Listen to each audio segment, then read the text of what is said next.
हिमाचल प्रदेश के लोक निर्माण मंत्री और मंडी संसदीय क्षेत्र से कंगना रनौत के प्रतिद्वंदी रहे विक्रमादित्य सिंह ने मंडी सांसद और अभिनेत्री कंगना रनौत द्वारा हरियाणा में किसान आंदोलन पर किए गए अनिर्देशित और गलत बयान की कड़ी निंदा की है और कहा कि हरियाणा किसान आंदोलन को अमेरिका और चीन की शय की बताना कंगना रनौत को शोभा नहीं देता। बयान तथ्यों पर आधारित नहीं है, इससे भारत के अंतर्राष्ट्रीय संबंधों पर भी असर पड़ता है।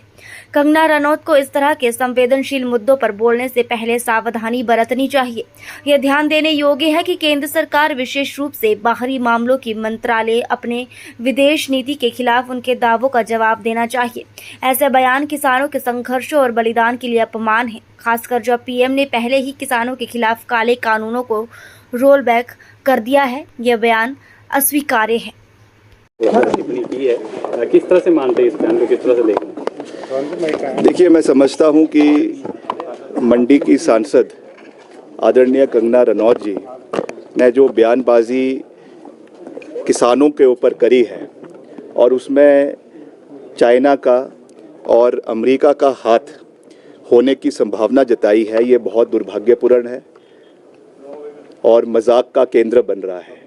इसकी स्थिति जो है वो मिनिस्ट्री ऑफ एक्सटर्नल अफेयर्स को स्पष्ट करनी चाहिए। क्या केंद्र सरकार की, मोदी सरकार की विदेश नीति इतनी कमज़ोर है कि हमारे इंटरनल मैटर्स में चाइना और यूएसए जो है वो हस्तक्षेप कर रहा है?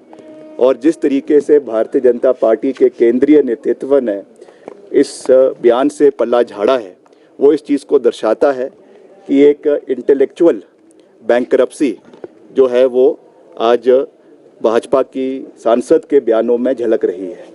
जब इस तरीके के संवेदनशील मुद्दों के ऊपर, और ख़ास करके तब जब आप एक चुने हुए पद के ऊपर बने हुए हैं, गंभीरता के साथ और सोच समझकर बयान देना चाहिए, क्योंकि इसके रिपरकशंस केवल भारत तक ही नहीं है। इसके रिपरकशंस जो हमारे कूटनीति है, जो हमारी एक्सटर्नल अफेयर्स की, जो हमारी डिप्लोमेसी और देशों के साथ चली हुई है, उसके ऊपर भी एक बड़ा प्रश्न चिन्ह पैदा करती है। तो मैं समझता हूं कि उनको ज़्यादा ध्यान अपने मंडी संसदीय क्षेत्र के मुद्दों के ऊपर देना चाहिए, जहां पर वो अभी तक उनको समय नहीं लगा है कि वो हर इलाके में गए, एक दिन का तूफानी दौरा कर वापस चले गई हैं।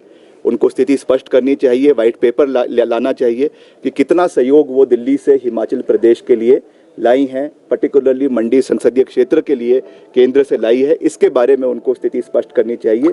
इस तरीके के जो है अनफोर्सीन और कंट्रोवर्शियल और सेंसलेस स्टेटमेंट्स जो वो समय समय पर देती है, जिसके लिए वो जानी जाती हैं, उससे उनको बचना चाहिए।